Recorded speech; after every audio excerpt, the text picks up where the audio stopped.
Hai para pemirsa sekalian, kita jumpa lagi pada sesi yang ketiga, bincang-bincang santai dengan Pak Hengki.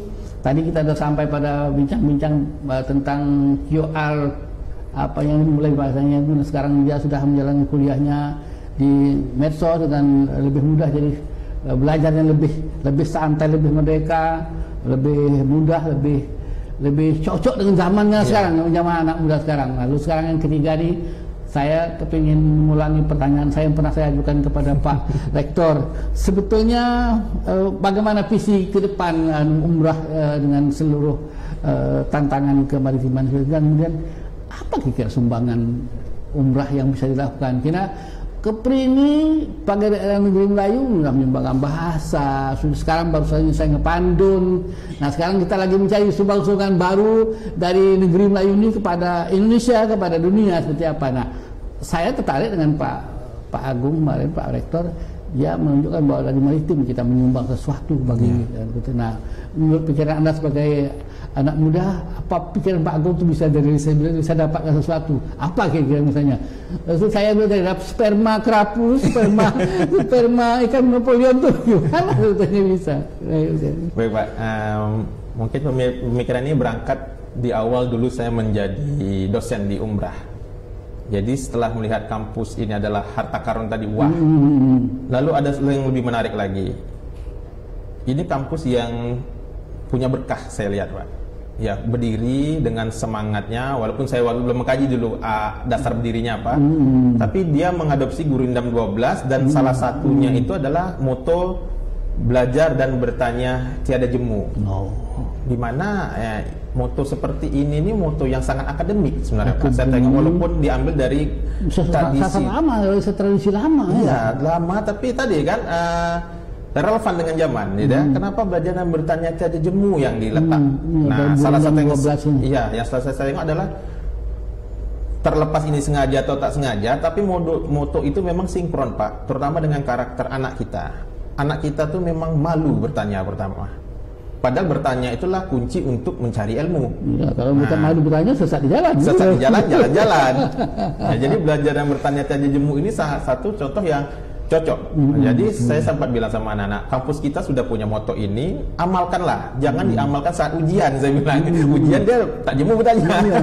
Tapi saat di kelas tidak, gitu kan. Nah, jadi itu memang kunci ya. Kalau mau pintar itu belajar dan bertanya, tak ada jemu, gitu kan. Jangan jemu-jemu, tak ada lelah-lelahnya kita ingin menggali sepanjang hayat sepanjang usia. Lalu dengan maritimnya. Nah, maritim ini apa sekedar nama keren-kerenan saja awalnya kan Pak. Tapi kalau Universitas Maritim dari dulu memang sudah ada asosiasi Universitas Maritim di dunia. Jangan-jangan ini memang arah ke depannya jauh sebelum ada poros maritim didengung-dengungkan kan, belum era itu dulu. Apakah memang para pendiri umrah memang cara pandangnya sudah jauh ke depan sehingga melihat maritim nih ya, itu kan cara pandangnya. Jadi saya melihatnya ini kampus maritim. Memang ada dua pendapat waktu itu. Kampus universitas yang namanya Maritim Raja Ali Haji sama Universitas Maritim yang bernama Raja Ali Haji. Nah, lagi ada yang bilang keberatan nama, pakai nama tokoh berat kayak gitu. Ganti nama aja lah, kalau nggak kacau terus kampus katanya. Saya bilang keliru. Kalau kampus dengan nama sebesar ini harus orang-orang besar juga yang mengisinya untuk mengimbanginya. Kalau itu memang akan menjadi beban moral kita, tanggung jawab kita kan, dan memang bukan nama sembarangan yang kita pakai untuk nama kampus ini. Disandingkan lagi dengan maritim yang memang sudah menjadi tamadun kita dari dulu. Jadi saya melihatnya gini Pak, sumbangan umrah berikutnya mungkin adalah bagaimana umrah yang memang menyebarkan tamadun maritim di Indonesia maupun mungkin ke dunia berikutnya, karena memang dari kaji-kaji, dari dokumenter, ya bentuk tamadun maritim di alam Melayu istilahnya kan, kalau para alam Melayu itu kan gabung ya, Malaka apa semuanya. Ya itu memang di kulturnya kita yang sempat hilang dulu kan karena penjajahan jadi agraris. Nah, jadi memang merubah mindset berpikir maritim yang sepotong-sepotong itu memang dimulailah dari umrah, dan orang akan datang mengkaji, belajar semuanya ke umrah. Dan memang untuk itu kita harus membuktikan diri Pak. Nah, tunjukkan bahwa apa yang bisa ditelurkan oleh umrah terkait maritim yang selama ini mungkin dianggap orang, oh itu bukan maritim, padahal benda itu maritim. Nah, tapi tidak gitu kan. Mungkin bahkan di pulau-pulau sendiri juga orang berpikir, itu bukan maritim tuh, tak bawa kapal bukan maritim. Tidak bawa kapal tapi menyediakan perbekalan maritim. Karena ada aspek utama maritim dan aspek pendukung maritim rupanya Pak. Dan kami berdiskusi dengan Kemenkomarves pun kami punya cara pandang yang sama. Mereka juga melihat seperti itu. Kalau kita negara Indonesia, pulau-pulau kita semuanya terpapar aspek maritim sebenarnya. Nah, jadi agraris di dalam maritim itu mendukung kemaritiman, agraris itu malahan. Siapa yang nak suplai beras agraris makan? Bahagian dari maritim. Bagian dari maritim. Karena agraris kita, agraris yang beda dengan kontinental. Terkait musim masalahnya Pak. Jadi makanya ada benua maritim tuh kan. Musim tanam apa semua kan pengaruh dari laut. Nah, itu dia. Nah, itulah yang kalau saya tengok, dan memang sebagai saya standar emas Umrah ini menjadi kampus yang maju adalah jika para dosennya mau mengkuliahkan anaknya di Umrah. Itu standar emas tuh. Kenapa? Dia tahu isi dalamnya, dia percaya mutunya, diletaknya anaknya di situ. Anaknya kan aset yang berharga kan. Kalau dia tak percaya, kalau bapaknya tak percaya, anaknya sudah keluar, berarti kan kampusnya tak dipercaya. Nah, kalau orang bilang gitu, apa betul Pak Heki bisa kayak gitu? Saya upayakan kampus saya biar bisa begitu. Artinya gini, saya tidak akan hanya berdiam diri menunggu 30 tahun ke depan. Kalau nanti saya target zaman anak saya udah kuliah, berarti kampus saya harus punya lab yang bagus, pengajar yang berqualified dan sebagainya. Dan kita upayakan dari sekarang, karena kita udah tahu nih, kita nak besok anak kita itu standar emas saya. Kalau saya pribadi kan Pak, kalau standar lain kan bisa akreditasi, standar mutu, ISO dan sebagainya. Tapi itu mungkin dalam angka. Tapi yang lebih lagi saya dengar lagi adalah dalam sikap moral, dalam sikap kita, kejiwaan kita, bahwa ya tadi orang tua mau kuliahkan anaknya kalau kampusnya bagus kan, itu aja yang simpel. Dan kalau kampus bagus apa? Tanyalah diri kita, kampus yang bagus harus macam mana? Pengajarnya hebat-hebat, jadilah kita sekarang pengajar yang hebat-hebat, gitu kan? Fasilitas labnya bagus, sekaranglah kita cari penuhi fasilitas lab itu, biar nanti bagus gitu kan. Nah, jadi saya melihatnya seperti itu, dan saya yakin dengan letak umrah yang strategis ini Pak ke depannya, dan bahkan umrah juga mengarah kepada kampus-kampus yang berada di tiap daerah.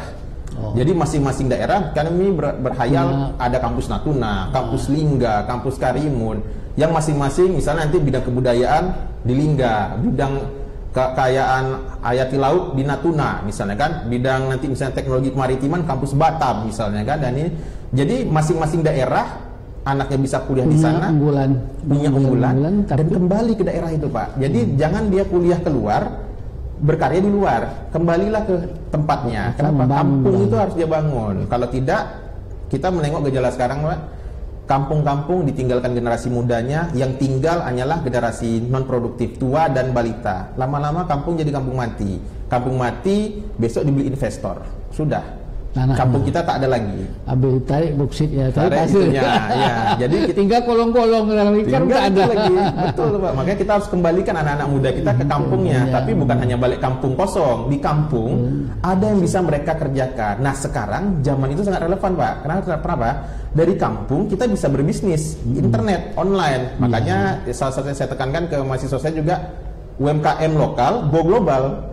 Nah, ya, sekarang kampung global, kampung dunia. Sekarang bukan kampung yang terpencil yang tak ada itu dulu. Sekarang dengan internet, orang kampung di Natuna sana bisa berhubungan dengan orang di Amerika, di mana-mana, berdagang juga bisa. Berdagang juga bisa. Pemahaman tentang tradisi maritim yang ada, kemudian pemahaman tentang teknologi maju seperti itu yang harus sana.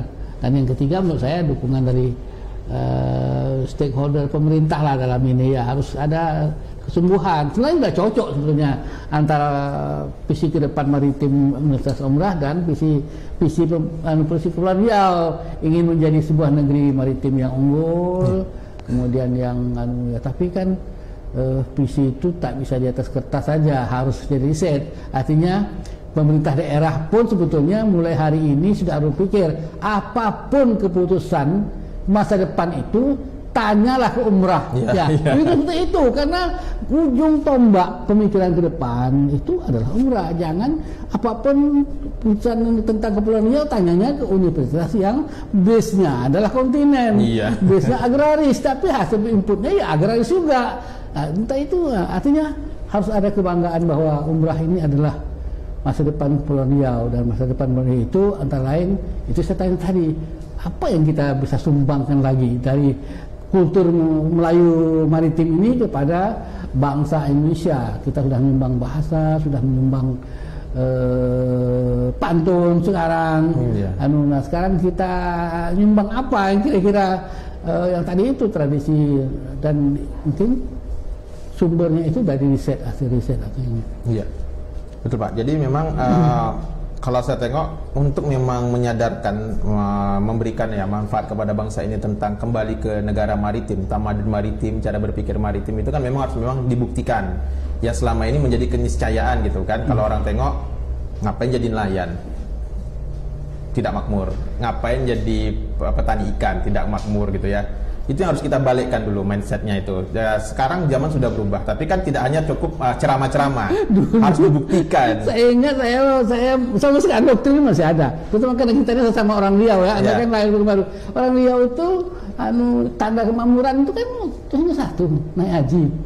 Siapa naik haji itu tandanya udah makmur kan. Dan maka itu setiap orang menanam padi, menanam apapun di kampar mana itu niatnya aku naik haji. Nah, bisa nggak sekarang di doktrin itu dibawa ke kultur maritim? Semua nelayan bisa naik haji. Sekarang mungkin ada orang paham bahwa tidak usah jadi nelayan, tidak bisa kita naik haji gitu aja. Bisa nggak menurut Anda pemahaman seperti itu diubah dengan kondisi yang ada sekarang, terutama dengan ada teknologi? Ini Pak, kalau saya tengok celah merubah pemahaman itu memang yang paling efektif adalah pada generasi mudanya. Nah, di mana kan salah satu misi Umrah adalah Mari Sociopreneurship.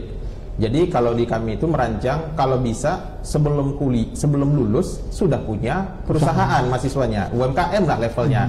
Termasuk saya memulai di kelasnya saya juga. Insya Allah nanti kalau di akhir semester ini satu kelas semua punya usaha budidaya ikan hias.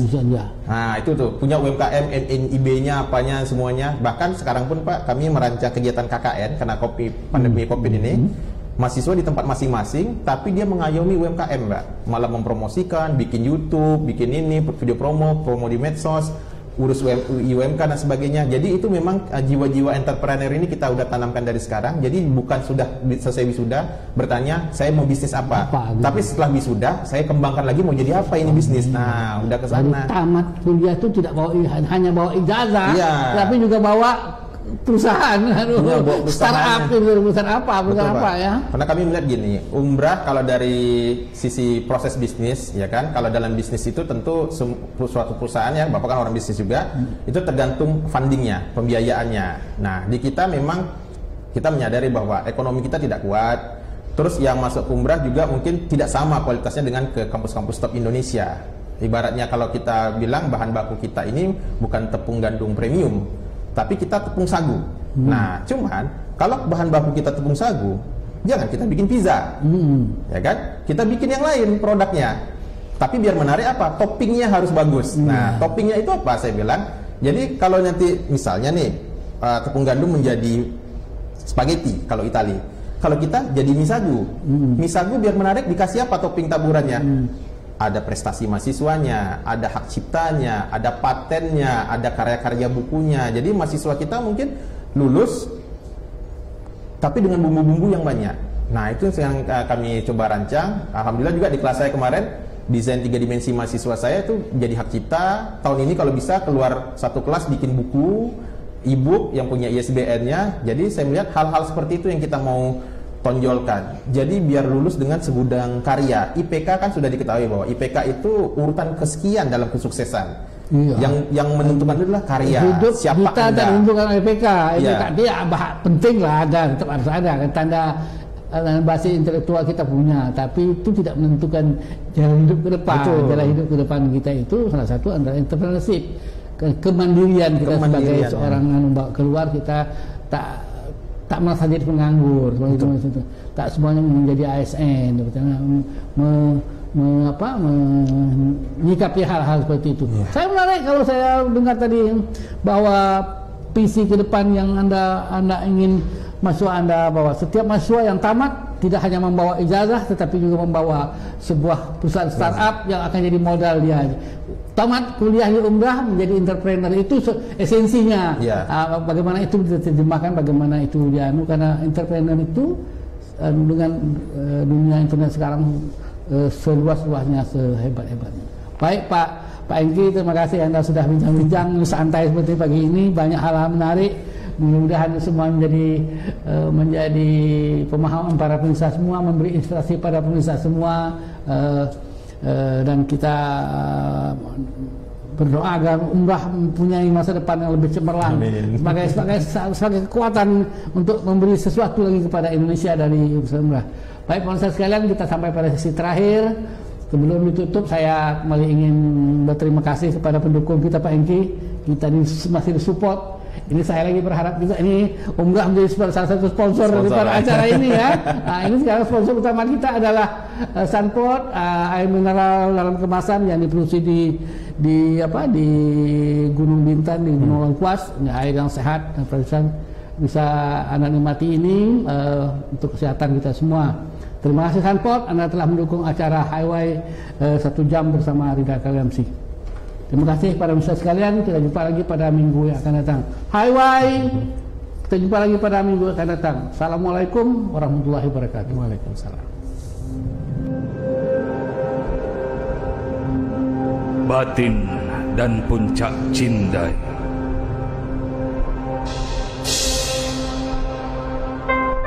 Bismillah itu